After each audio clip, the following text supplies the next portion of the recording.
It is now in America's national interest to stop aggressive naval patrolling 12 miles off China's shores, because if you do that 20 years from now, there'll be aggressive Chinese naval patrolling 12 miles off California shores. But I think the time has come for the United States to think very hard about a world in which it might become number 2 and China might become number 1. Then surely America's interests change dramatically. And that's why if America wants to see a China emerge that plays by global multilateral rules and processes, the best way it can do so is not by giving speeches or saying eloquent words about how you should preserve the global system. The best way you do it is through your deeds. And here, of course, I'm going to conclude by mentioning briefly the latest episode that has happened in US-China relations, and which is, of course, as you know, is the Chinese decision to set up an Asian infrastructure investment bank, which unwisely the United States decided to oppose. And as you know, and this is in many ways a sign of the times, in the past, a veto by Washington, D.C. would have meant that all the allies would have stood firmly behind the United States, and the United States veto would have held. But even to my surprise, the first country to break that veto was the #1 ally of the United States, which is the United Kingdom. And that's a sign of the times, that countries are now preparing for a world in which the United States will no longer be #1.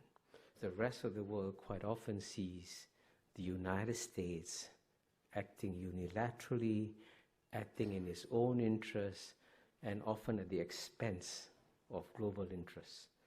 And David mentioned that I've been the ambassador to UN twice. I was there. I've served there for almost 10 years.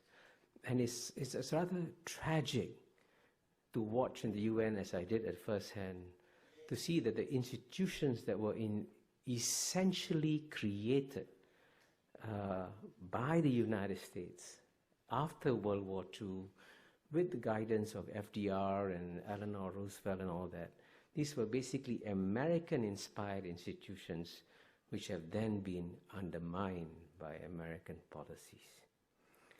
You know, as I get older, I get less and less surprised by things, you know, quite normal. But one thing that's really surprised me is that on the one hand, the United States has clearly the freest media in the world, the best financed newspapers, the best financed television stations in the world. But I can tell you this, you know, as someone who travels to at least 30, 40 countries a year, when I come to the United States and I go to my hotel room in Charles Hotel and turn on the television, I feel that I've been cut off from the rest of the world.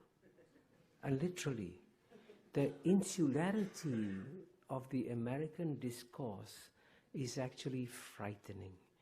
And this is also true, by the way. I mean, I've said this to my friends there anyway in New York Times. This is true of the New York Times. This is true of the Washington Post. This is true of the Wall Street Journal. There is an incestuous, self-referential discourse among these newspaper journalists and so on and so forth.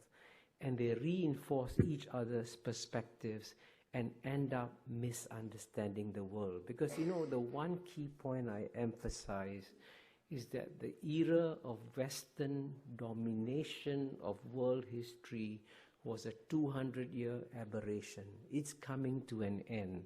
And as a result of it, you've got to learn to understand non-Western perspectives in the world. And it's actually quite frightening that in many ways I find American intellectuals behind intellectuals, including in Serbia, where I just was, or Greece, or in Istanbul, because they are much more aware of what's happening in the world than most American intellectuals are. I don't know how to solve that problem. But unlike the United States of America, the Chinese do not believe in proselytizing their beliefs. They do not believe that you have to copy or emulate them to succeed. And they also believe that it is far better for people to admire and respect them for their deeds rather than to pay attention to their words. So in a sense, we will have a very different world when the world's #1 power in the world is no longer a missionary power in the world. That, you know, if you look back over the longer history of China over the past 2,000 years or so, it's actually surprising how few military adventures the Chinese had overseas. And in general, they have actually, as you know, within the Chinese Confucian ethos, the guy who's a soldier is at the bottom of the value chain. And I want to emphasize, since I come from Singapore and Hong Kong are seen as competitors all the time, it is actually in Singapore's national interest to see Hong Kong thrive and succeed, because we need competition from another city-state, and therefore we can both do equally well. I mean, Singapore will not just survive, Singapore will do very well. Because, you know, Mr. Lee Kuan Yew and the founding leaders of Singapore created some of the strongest institutions in the world in some areas. The quality of mind of the Singapore civil service, I think, is #1 in the world. The quality of mind of the Singapore judiciary is also probably #1 in the world. The quality of the Singapore military is probably among the top 10 in the world. Singapore's education system is already ranked among the top 3 or 4 in the world. We have the world's best airport, the world's best functioning port. So we have created a whole ecosystem of excellence in Singapore. And with that ecosystem of excellence, Singapore is poised to take advantage of a major historical opportunity that is coming its way, because just as London served the European century and New York served the American century, the one city in all of Asia that is comfortable with all the major civilizations in Asia, with Chinese civilization, with Indian civilization, with Islamic civilization, and also Western civilization, is Singapore. So Singapore is going to become the New York of the Asian century. So it's a great time coming ahead for Singapore. And, you know, you can read in, you know, whatever, Wall Street Journal, New York Times, Economist, there's this constant belief that the best thing that can happen to China is to have a collapse of the Chinese Communist Party and have a democratic system. The one slightly provocative point I'm going to make here is, be careful what you wish for. Because if the Chinese political system becomes more democratic, it could very well become far more nationalist and far more aggressive as a power. And the great paradox here is that the Chinese Communist Party is actually delivering a global public good by restraining Chinese nationalism.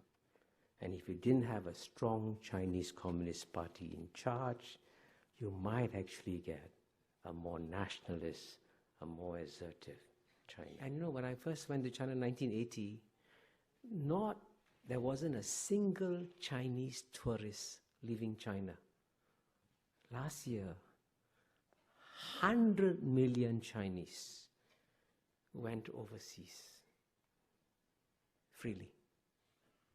And 100 million Chinese returned to China freely. Now, if there's no freedom in China, if China was this despotic, oppressive state, would 100 million Chinese come back to China?